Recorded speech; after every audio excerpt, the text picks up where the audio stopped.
Eu sou humano e, portanto, nada do que é humano me é estranho. Assim falava o poeta e dramaturgo romano Terêncio, e assim falo eu, Flávio Ricardo Vassoler, escritor, professor e youtuber. E hoje, em mais um vídeo de leitura literária aqui do meu canal do YouTube, Flávio Ricardo Vassoler, eu trago para vocês alguns fragmentos de Doutor Zhivago, esse romance épico da Revolução Russa, publicado em 1957 e de autoria de Boris Pasternak, esse grande autor soviético que foi coagido pelas forças soviéticas a declinar de seu prêmio Nobel. Essa obra só pôde ser publicada, dadas as suas diatribes, as suas críticas radicais ao regime soviético, ao seio mesmo da Revolução. Ela só pôde ser publicada na Itália pelo Feltrinelli, um grande editor italiano, em 1957, fora dos domínios da União Soviética. E Boris Pasternak, que viu ali a sua namorada sendo achacada, os seus amigos sendo achacados, foi submetido a um exílio interno, teve que ficar na região de Peredelkino, ao redor de Moscou, e teve que declinar do prêmio Nobel para poder manter o seu logradouro na União Soviética, na Rússia. Ele que achava que a sua única pátria era, para além da Rússia, a grande literatura russa e a conexão com o seu próprio solo. Eu vou ler agora para vocês alguns fragmentos formidáveis de Doutor Zhivago, com tradução de Sônia Branco. Tenho aqui uma edição muito bonita, em capa dura, da Companhia das Letras. Vamos lá então, pessoal, para a leitura de alguns fragmentos de Doutor Zhivago, do grande Boris Pasternak. No pequeno jardim em que o chá estava sendo servido, o odor do carvão usado para ferver o samavar abafava o cheiro do tabaco e o perfume dos girassóis. O protagonista de Doutor Zhivago, o médico e poeta Yuri Zhivago, é a quintessência do lirismo. Vocês vão ver aqui as imagens de uma prosa altamente eivada pela poesia. Observar o rio fazia doer os olhos. As águas ondulavam e refletiam a luz do sol como folhas de metal. O lago estava repleto de nenúfares. O barco cortou essa massa vegetal com um barulho seco. Pá! A água surgia no meio da folhagem aquática como suco no triângulo talhado da melancia. Aí um diálogo. Concordo com o senhor até certo ponto, Nil Feoktostovich. Mas Tolstói diz que quanto mais o homem se entrega à beleza, mais se afasta do bem. Aqui, o Nil Feoktostovich, o interlocutor, está falando do grande escritor russo Lev Tolstói. E o senhor pensaria o contrário? O senhor pensaria que a beleza salvará o mundo? O senhor acredita em mistérios e coisas semelhantes, como Rozanov e Dostoiévski? E essa passagem, a beleza salvará o mundo, é uma máxima do príncipe Myshkin, protagonista do romance O Idiota de Dostoiévski. Espere um pouco, eu vou dizer o que penso.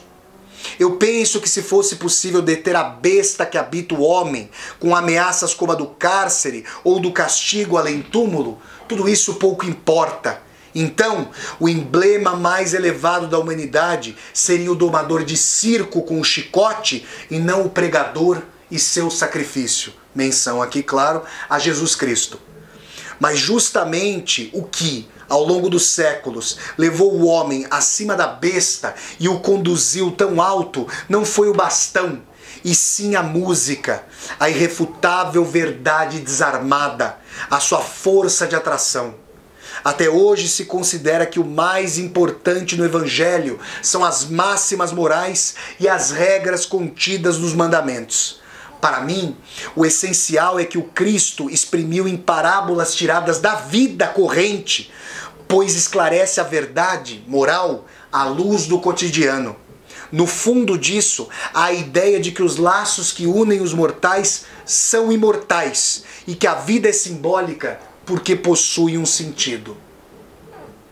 O quarto estava impregnado de um odor adstringente, de nozes frescas em cascas verdes ainda macias, cascas que escurecem ao menor toque. De fevereiro de 1917 para outubro de 1917, ano da dupla Revolução Russa, está havendo combates nas ruas. São ações militares entre cadetes que apoiam o governo provisório, de fevereiro de 1917, e soldados da guarnição que apoiam os bolcheviques, o partido bolchevique capitaneado por Vladimir Ilyich Ulyanov, também conhecido como Lenin, o careca mais famoso do século XX. Há escaramuças em todas as esquinas. Já não se limitam mais as escaramuças às zonas de insurreição. Vindo para cá, caí 2 ou 3 vezes no meio da linha de fogo, na esquina da Bolshaya Dimitrovka e na Nikitsky Varuta. Não é mais possível tomar o caminho direto. Temos de dar voltas. Rápido, Yuri Zhivago, vista-se! Vamos lá, você precisa ver isso. É a história. Acontece uma vez na vida. Em um dos cruzamentos, um menino corria com uma pilha de jornais recém-impressos debaixo do braço, gritando: "Últimas notícias! Últimas notícias!" "Fique com o troco", disse o médico Yuri Zhivago. O pequeno jornaleiro separou com dificuldade a folha fresca que se colava ao monte, entregou-lhe e desapareceu na tempestade tão subitamente como surgira. O médico se aproximou de um lampião a gás que estava a 2 passos dali e percorreu o título de letras graúdas. A edição especial, impressa apenas de um lado da folha, continha um comunicado do governo de Petersburgo anunciando a criação do Conselho de Comissários do Povo e a instauração na Rússia do poder soviético e da ditadura do proletariado. Acrescentavam-se os primeiros decretos do novo governo e algumas informações que haviam sido transmitidas por telégrafo e telefone. A chuva açoitava os olhos de Yuri Zhivago e grãos cinzentos de neve recobriam as linhas impressas do jornal. Mas não era isso que atrapalhava a leitura. A grandiosidade e a eternidade daquele instante o abalavam e o impediam de voltar a si. É a história. Acontece uma única vez na vida. Veio à mente de Yuri Zhivago que o que ele considerava como história, aquilo que costumam chamar de curso da história, era totalmente diferente do que em geral se admite. Que ele havia semelhante à vida do reino vegetal. No inverno, sob a neve, os galhos desnudos do bosque são magros e frágeis, como os pelos da verruga de um velho. Na primavera, em apenas alguns dias, o bosque se transfigura e alcança as nuvens, e nele já há onde se esconder, podendo-se mesmo perder em seus matagais cobertos de folhas. Essa transformação é atingida por um movimento inapreensível, que ultrapassa em impetuosidade o mundo animal, porque o animal não cresce tão rápido como a planta. O bosque não se locomove, não podemos surpreendê-lo em movimento, só podemos perceber a sua imobilidade. E é nessa imobilidade que captamos a vida, a sociedade, a história em eterno crescimento, em eterna transformação, não se deixando perseguir em suas metamorfoses.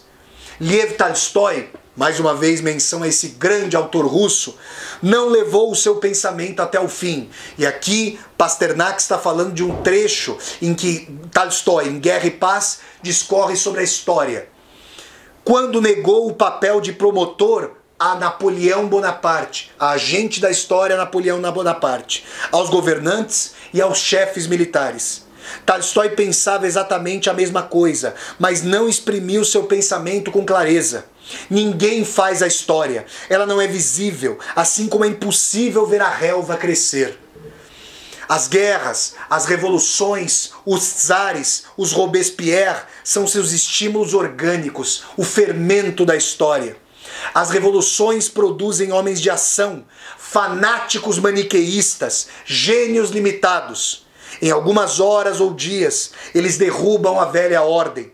Os golpes duram semanas, anos, e depois, durante dezenas, centenas de anos, passa-se a adorar o espírito da mediocridade que o suscitou como algo sagrado.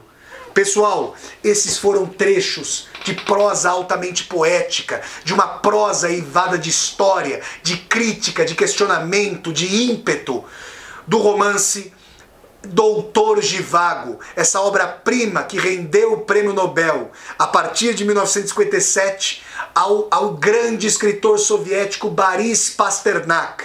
Eu tenho aqui em minhas mãos uma belíssima edição da Companhia das Letras com tradução de Sônia Branco.